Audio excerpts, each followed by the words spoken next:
దేవుని ఘనమైన నామమునకు మహిమ కలుగును గాక.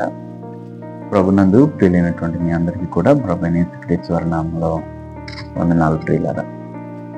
దేవుని సంగమా, ఈరోజు మరొకసారి మరొక వీడియోతో మీ ముందుకు రావడానికి దేవుడు సహాయం చేశారు. అందుని బట్టి ప్రభువుకి ఘనత కలుగును గాక. ప్రియులారా, మరి ఈరోజు మనము ధ్యానించుకోబోయేటువంటి లేక నేర్చుకోబోయేటువంటి ధ్యానాంశం ఏమిటి అంటే,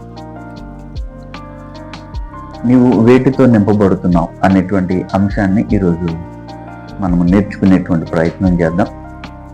అందులో నుండి కొన్ని ఆత్మీయమైనటువంటి పాఠాలు, సత్యాలు తెలుసుకునేటువంటి ప్రయత్నం చేద్దాం. దేవుని బిడ్డలారా, ఈరోజు క్రిస్టియన్ సొసైటీలో మనం గమనించినప్పుడు చాలా మంది వారి యొక్క జీవితాలలో వేటితో నింపబడుతున్నారు. అసలు వేటితో ఒక క్రైస్తవుడు తన హృదయము, తన జీవితము నింపబడాలి అంటే గనక మనం బైబిల్ని గమనించగలిగితే అనేకమైనటువంటి విషయాలు బైబిల్ మనకు బోధిస్తుంది. అందులో నుండి కొన్ని విషయాలు మీతో నేను పంచుకుంటాను. గమనించండి. వాక్యం తీసి చదివేంత పరిస్థితి ఉండదు కనుక మీరు తర్వాత ఖచ్చితంగా ఆ రిఫరెన్స్లు మీకు ఇస్తున్నాను. వాటిని మీరు ఒకసారి వెరిఫై చేసి, రిఫర్ చేసి అందులో ఉన్నటువంటి ఆత్మీయమైన సత్యాన్ని నేర్చుకోవాలని కోరుతున్నాను. Okay, right. ప్రభునందు దేవుని సంగమా, గమనించండి. ఒక క్రైస్తవుడు వేటితో నింపబడాలి? అన్యుడు తన జీవితము వేటితో నింపబడి ఉంది? మనం సొసైటీలో గమనించినప్పుడు ఒక అన్యుడి జీవితాన్ని మనం గమనిస్తే వారి జీవితాలలో దైవ భయము కానీ, లేకపోతే దేవునికి సంబంధించినటువంటి విషయాలు కానీ ఏమి మనకు కనిపించవు. వారు నచ్చినట్టు ప్రవర్తిస్తారు, నచ్చినట్టు ఉంటారు. కానీ బైబిల్ మనకి అలాంటి అవకాశం ఇవ్వలేదు. ఒక ఆయన నాతో అన్నాడు ఒకసారి, ఏంటండి మీ క్రైస్తవులు మీ బైబిల్, మీ యేసుప్రభు చుట్ట తాకూడదట, మంట తాకూడదట, ఏమండి, లేకపోతే స్త్రీ వైపు చూడకూడదట, అలా వెళ్ళకూడదట, ఇలా వెళ్ళకూడదట అని కండిషన్స్ పెట్టింది. అదే మా మతం చూడండి, మీకు ఎలా ఉన్నా పర్వాలేదు, ఏం చేసినా పర్లేదు, ఫ్రీడమ్ ఇచ్చింది. మతం అంటే అలా ఉండాలన్నాడు. ఈరోజు చాలా మంది క్రైస్తవుని విమర్శించడానికి ప్రయత్నించే వాళ్ళు చాలా మంది ఉంటారు. కానీ ఒక విషయాన్ని మనం గుర్తుపెట్టుకోవాలి. మనము దేవుడు మనకిచ్చినటువంటి ఆజ్ఞల ప్రకారం, దేవుడు మనకు అప్పగించినటువంటి పనుల ప్రకారం, బాధ్యతల ప్రకారం మనం నడుస్తూ ఉంటాం. ఈ మధ్యలో చాలా మంది చాలా రకాలుగా మాట్లాడుకుంటూ ఉంటారు. వాళ్ళతో మనకు అనవసరమైనటువంటి విషయం, వాళ్ళ గురించి మనం పట్టించుకోవాల్సిన అవసరం లేదు. కనుక ఈరోజు ఒక క్రైస్తవుడిగా, ప్రభువుని నమ్ముకున్నటువంటి వ్యక్తిగా, నీవు నేను మన హృదయాన్ని వేటితో నింపుకోవాలి, మన జీవితం వేటితో నింపబడి ఉండాలి అనేటువంటి పాయింట్స్ మీకు నేను తెలియజేస్తాను. యేసు ప్రభువు గారు అంటారు, మార్కు సువార్త 7వ అధ్యాయము 21-23 ప్రకారం మీరు ఆ వాక్యాలు మీరు చదువుకోండి. లోపల నుండి మనిషిని బాధ పెట్టడానికి, లోపల నుంచి మనిషిని పాడు చేయడానికి, లేక అపవిత్రపరిచేటువంటివి లోపల నుంచి వస్తున్నాయి అని అక్కడ ప్రభు వారు కొంత లిస్ట్ రాశారు. వ్యభిచారం కానీ, లేకపోతే అసూయ, దొంగతనము, మత్సరము, ఇలాంటివి కొన్ని విషయాలు. ఈరోజు చాలా మంది బాధాకరమైనటువంటి విషయం ఏంటంటే, క్రైస్తవులు కూడా వాటితో నింపబడిపోయి ఉన్నారు. అదే బాధాకరమైనటువంటి విషయం. ప్రభువు వేటితో అయితే నువ్వు నింపబడకూడదు అని చెప్పారో, మనము వాటితోనే మన జీవితాన్ని, మన బ్రతుకును, మన ఆలోచనను నింపేసుకున్నాం. అది ఒక ఎంత బాధాకరమైనటువంటి విషయం. కాబట్టి మనము అలా ఉండకూడదు అని బైబిల్ చదివిస్తుంది. అంతేగాని ఇంకా కొన్ని విషయాలు మీకు 2వ తిమోతి రాసిన పత్రిక 3వ అధ్యాయం 1వ అధ్యాయం 1-5 వరకు రిఫరెన్స్లు మీరు వెరిఫై చేసుకోండి. 2వ తిమోతి 3:1-5. అక్కడైతే పౌలు గారు అంచెదినాల్లో జనాలు ఎలా ఉంటారు, వారి మనస్తత్వాలు ఎలా ఉంటాయి, వారి ఆలోచన విధానాలు ఎలా ఉంటాయి చాలా స్పష్టంగా చెప్పారు. సో ఈ రెండింటిని మీరు మ్యాచ్ చేసుకుని ఒకవేళ అలాంటి లక్షణాలు మనలో ఉంటే మనము వాటిని తీసేసుకోవాలి అనేటువంటి ఆలోచన మనలో కలగాలి. Okay, right. నేను టాపిక్లోకి వెళ్ళిపోతున్నాను. ఒక క్రైస్తవుడు తన హృదయం వీటితో నింపబడి ఉండాలి అంటే మొట్టమొదటిది ప్రభునందు ప్రియదేవుని బిడ్డలారా, అపోస్తుల కార్యగ్రంథాల 4:8 ప్రకారం పరిశుద్ధతతో లేక పరిశుద్ధాత్మతో నింపబడి ఉన్నారు. మన జీవితాలు పరిశుద్ధతతో నిండినవై ఉండాలి. అది మొట్టమొదటిది. రెండవది ఏంటి? లూకా సువార్త 5:26 ప్రకారం దేవుని భయముతో నింపబడి ఉండాలి మన జీవితాలు, మన హృదయాలు. ఈరోజు దేవుని భయం చాలా మందికి లేదు. కారణాలు ఏంటనేది ఎవరికి వారు ప్రశ్నించుకోవాల్సినటువంటి విషయం. దేవుని భయం మనలో ఉండాలి.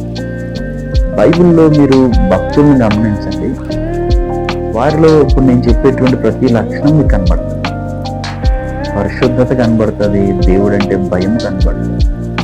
అందుకే ఈరోజు వారందరూ మనకు ఒక మాదిరిగా రేపు పొద్దున ప్రభు ముందు నిలబడినప్పుడు వారి ద్వారా మనల్ని జడ్జి చేసేటువంటి పరిస్థితులు కనిపిస్తున్నాయి. ఇంకా దేవుని భయము మనలో ఉండకపోతే ఖచ్చితంగా మనము కట్టు తప్పిపోయేటువంటి త్రోవ తప్పిపోయేటువంటి అవకాశాలు ఖచ్చితంగా ఉంటాయి. ఓకే, తర్వాత మూడవ పాయింట్ ఏమిటి అంటే అపోస్తలుల కార్యగ్రంథాలు 6:3 ప్రకారం ఆత్మజ్ఞానముతో నింపబడాలి. ఈ లోక జ్ఞానం కాదు, దైవికమైనటువంటి జ్ఞానం. దాని గురించి పేతురు గారు మాట్లాడుతున్నారు. పైనుంచి దిగివచ్చు జ్ఞానము చాలా అద్భుతమైనటువంటిది, అది సులభముగా లోబడుతుంది, చాలా అద్భుతమైనటువంటిదని ఆయన చక్కగా వర్ణించారు. కనుక ఆత్మజ్ఞానంతో నింపబడాలి. ఈ లోక సంబంధమైనటువంటి జ్ఞానంతో కాదు. ఈ లోక సంబంధమైనటువంటి జ్ఞానము మనలను పరలోకం చేర్చదు. దేవుని వాక్యం చెప్తుంది, మనుషుల జ్ఞానము దేవుని దృష్టికట వెర్రితనము. అలాంటి జ్ఞానముతో ఈరోజు మనము ఒకవేళ పరలోకం వెళ్ళిపోతామని కానీ, లేకపోతే నేను చాలా తెలివైన ఉన్నాను కానీ, లేకపోతే నేను చాలా భక్తిపరున్నాను కానీ మనం అనుకుంటే అది సరైనటువంటి ఆలోచన విధానము కాదు. కాబట్టి దైవ జ్ఞానముతో, ఆత్మీయమైనటువంటి జ్ఞానంతో మనం నింపబడినప్పుడు మనం వెళ్ళేటువంటి దారి, చేసేటువంటి పని కరెక్ట్గా కాదా, అవునా కాదా, దేవుడికి ఇది నచ్చుతుందా నచ్చదా అనేటువంటిది ఎప్పటికప్పుడు ప్రశ్నించుకుంటూనే మనం ముందుకు వెళ్తాం. నెక్స్ట్ 4th పాయింట్ ఏంటంటే మొదటి పేతురు పత్రిక 2:12 ప్రకారం స్త్రీలరా సత్క్రియలు అనేటువంటి ప్రవర్తన, సత్క్రియలతో మనము నింపబడాలి. సత్క్రియలు అనగా మంచి క్రియలు, మంచి పనులు. ఈరోజు మనం చేసేటువంటి మంచి పనులు ఏంటి? ఒక క్రైస్తవుడిగా మనం చేసేటువంటి మంచి పనులు ఏముంటాయి? ఇప్పుడైనా క్రిస్మస్కి భోజనాలు పెట్టుకుంటాం, అందరిని పిలుస్తాం. క్రిస్మస్ గుర్తు వస్తుంది మనకు, ఒకటి ఇవ్వాలి, లేకపోతే ఒక అన్నం పొట్టలు పంచి పెట్టాలి. మరి మిగిలిన రోజు అంటే అదేదో ఒక 6 నెలల్లో మాత్రమే చేసేటువంటి పని కాదు. మంచి పనులు అనేది కేవలం డిసెంబర్లో మాత్రమే కాదు కదా. మనకి ఓపిక ఉన్నంత వరకు, అవకాశం ఉన్నంత వరకు, ప్రతిసారి చేయగలిగినటువంటి కెపాసిటీ ఉన్నంత వరకు మనం ఎంతవరకు చేయగలము అంతవరకు చేస్తూనే ఉన్నాం. మంచి అనేటువంటి దాంతో మన హృదయం నింపబడాలి. మంచి, ఎదుటి వాడికి మంచి చేయాలి. వాడికి చేస్తే నాకేంటి ఉపయోగం, వాడికి ఇస్తే నాకేంటి వస్తుందా లాభం, వాడికి ఇస్తే పేరు వస్తుందా, వీడికి ఇస్తే పేరు వస్తుందా, ఇలాంటి బేరీజ్ వేసుకుంటే అది మంచి క్రియలోనికి రాదు. కాబట్టి మనం ఎప్పుడు కూడా మంచి క్రియలు చేసేటువంటి వారంగా, మంచి క్రియలు మన హృదయంలో నింపుకొని ఉండాలి. ఓకే, నెక్స్ట్ 5th పాయింట్ ఏంటంటే 119వ కీర్తన 11వ చరణం ప్రకారం వాక్యంతో మన హృదయం నింపబడాలి.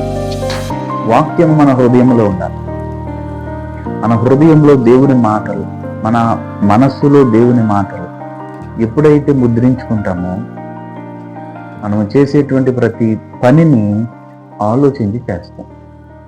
మనకు ఎదురైన ప్రతి సమస్యలో జవాబును బైబిల్ ద్వారా వెతుక్కుంటాం.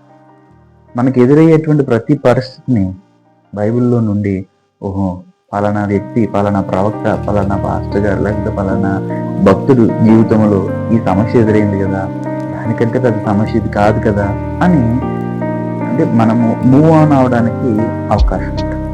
సో వాక్యం ఎప్పుడు కూడా, అంటే బైబిల్లో రాయబడింది కదా, వాక్యము నా పాదములకు దీపము, నా త్రోవకు వెలుగు.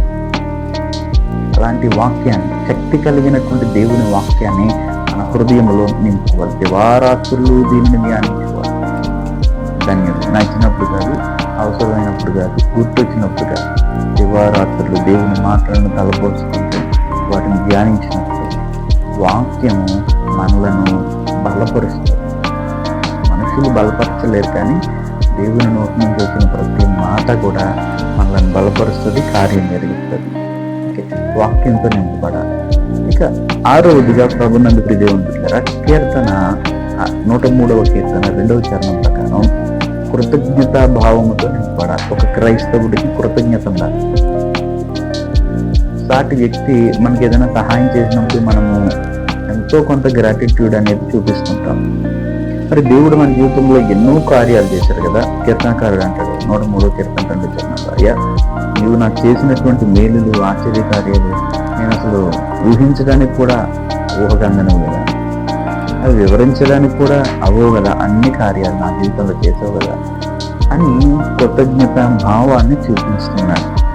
ఈరోజు క్రైస్తవులకి ఏం లేదయ్యా అంటే, నాకు తెలిసినంత మటుకు కృతజ్ఞత. ప్రభువు దగ్గర నుంచి అన్ని పొందుకుంటున్నాం. దేవుడిచ్చే ప్రతి దీవెన, ప్రతి ఆశీర్వాదం, దేవుడు మనకిచ్చే ప్రతి అవకాశం అన్ని వాడేసుకుంటున్నాం. దేవుడు మన కొరకు ఇచ్చినటువంటి రక్షణ అన్ని పొందేసుకుంటాం. కానీ కృతజ్ఞత అనేది మాత్రం దేవుని పట్ల చూపించలేకపోతున్నాం. నువ్వు కృతజ్ఞత కలిగి ఉండాల్సింది దేవునికి. కృతజ్ఞత అనేటువంటిది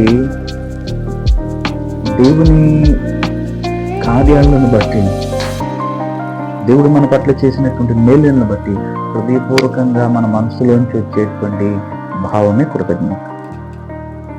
అయ్యో ఎవ్వరూ లేనప్పుడు దేవుడు నాకు సహాయం చేశారు కదా, ఎవరూ తోడు లేనప్పుడు దేవుడు నన్ను విడిచిపెట్టలేదు కదా, ఎవరు నన్ను పట్టించుకున్నప్పుడు దేవుడు సహాయం చేశారు కదా, నేను దేవుని కొరకు నిలబడాలి, దేవుని కొరకు పని చేయాలి, దేవుని కొరకు నేను ముందుకు వెళ్ళాలి అనేటువంటి ఆలోచన విధానం కలిగి ఉండాలి. అంతేగాని బాబా మేలు అయిపోయింది, నెక్స్ట్ ఇంకొక మేలు, ఇంకొకటి దేవుడు చేయరని కాదు, దేవుడు ఖచ్చితంగా మన జీవితంలో అద్భుత ఆశ్చర్య కార్యాలు చేస్తారు. అయితే మనం ఎంత కృతజ్ఞత కలిగి ఉన్నాం అనేది ప్రాముఖ్యమైనటువంటి విషయం. భూమి మీద మనం అందరూ విడిచిపెట్టేసిన దేవుడు విడిచిపెట్టలేదు కదా, మనం ఎంత కృతజ్ఞత కలిగి ఉండాలి. తినే తిండి, తాగే నీరు, పీల్చే గాలి, దేవుడు ఇచ్చినటువంటి సమస్తమును ఉపయోగించుకుంటున్నాం కదా, మనం ఎంత కృతజ్ఞత కలిగి ఉన్నాం. కాబట్టి క్రైస్తవుడు ఖచ్చితంగా ఈ 6 విషయాలతో తన జీవితాన్ని, తన హృదయాన్ని, తన ఆలోచనలను నింపుకోవాలి. ఏమిటి 6 అంటే పరిశుద్ధత, పరిశుద్ధాత్మ శక్తి, 2 దేవుని భయము, 3 ఆత్మీయ జ్ఞానము, 4 సత్క్రియలు, 5 వాక్యముతోను, 6 కృతజ్ఞతా భావంతో. ఈ 6 రకాలైనటువంటి విషయాలు మన జీవితంలో కనిపించాలి. లేకపోతే నువ్వు భక్తి చేస్తున్నావు అని అనుకుంటున్నావేమో తప్ప సరైన భక్తే కాదు అది. మన జీవితంలో ఈ 6 పాయింట్లు చాలా ప్రాముఖ్యమైనవి. ప్రభు వచ్చింది ఎందుకు? పాపాన్ని తీసివేసి పరిశుద్ధులుగా చేయడానికి. నువ్వు పరిశుద్ధత అనేటువంటి ఆ టాపిక్నే నువ్వు పట్టించుకోకపోతే దేవుడు వచ్చే ఉపయోగం ఉంది, దేవుడు రక్షణ ఇచ్చే ఉపయోగం ఉంది. లేకపోతే దేవుని భయం మనలో లేకపోతే మనము కట్టుతప్పిపోయితే ప్రయోజనమే ఉంది. జ్ఞానము, ఒక జ్ఞానము మనం ఎన్నెన్నో డిగ్రీలు చేసుకుంటాం, కానీ దైవికమైనటువంటి జ్ఞానం మనలో లేకపోతే సమస్యతో పడిపోతాం కదా. సాతానుడి చిన్న ప్రయోగం చేస్తే మన మీద భక్తులు వెనక్కి వెళ్ళిపోతాం కదా. ఇప్పుడు కూడా ఇవన్నీ చాలా ప్రాముఖ్యమైనటువంటివి. వీటితో పాటు సత్క్రియలు. సుప్రభు వారు దేవుడిని ప్రేమించు, అలాగే నేను పురుగుని ప్రేమించడం అంటే అర్థం డిసెంబర్కి ఒక చొక్కాయో లేకపోతే డిసెంబర్కి ఒక పూట అన్నమో పెట్టడం కాదు కదా. ఇంకా చాలా కార్యక్రమాలు ఉన్నాయి. ఎంతోమంది ఈరోజు క్రిస్టియన్ పీపుల్స్ చాలా మంది తినలేని వారు కూడా ఉన్నారు, బాధలు పడుతున్న వారు ఉన్నారు. ఎందుకని గుర్తించలేకపోతున్నాం మనం? ఎందుకని వారికి సహాయం చేయాలనుకుంటే ఆలోచన కూడా రావట్లేదు? ఫోటోలు కేవలం మనుషులకు చూపించుకోగలం, అని మనసు దేవుడు చూస్తున్నాడు. నువ్వు ఏ ఉద్దేశంతో ఒక వ్యక్తికి సాయం చేస్తున్నావు అనేది దేవుడు చూస్తాడు. ఫోటోలు తీసుకోవడం కోసమే కొంతమంది తాపత్రయపడుతుంటారు. కాదు, మన హృదయంలో దేవుని పట్ల కృతజ్ఞతాభావము ఎలా అయితే ఉంటుందో మన సహోదరుని ప్రేమించే విషయంలో కూడా అలా ఉండాలి. కాబట్టి ఈ 6 పాయింట్లు గుర్తుపెట్టుకోండి అండి. మనము ఈ 6 పాయింట్లతో నింపబడిన వారంగా ఉండాలి. అప్పుడే మన పట్ల దేవునికి ఒక మంచి ఒపీనియన్ అనేది కలుగుతుంది. ఇంకా మనం ఎలా ఉన్నాం? వేటితో నింపబడుతున్నాం? లోక సంబంధమైనటువంటి విషయాలతో నింపబడుతున్నామా? దురాశ, లేకపోతే ఏమంటే పిసినారుతనము, లేకపోతే అబద్ధాలు ఆడటము, ఇవన్నీ కూడా మీకు ముందు నేను రెఫరెన్స్ ఇచ్చాను. మార్కు సువార్త 7వ అధ్యాయం 1-23, 2 తిమోతి రాసిన పత్రిక 3వ అధ్యాయం 1-5. ఇవి చదవండి.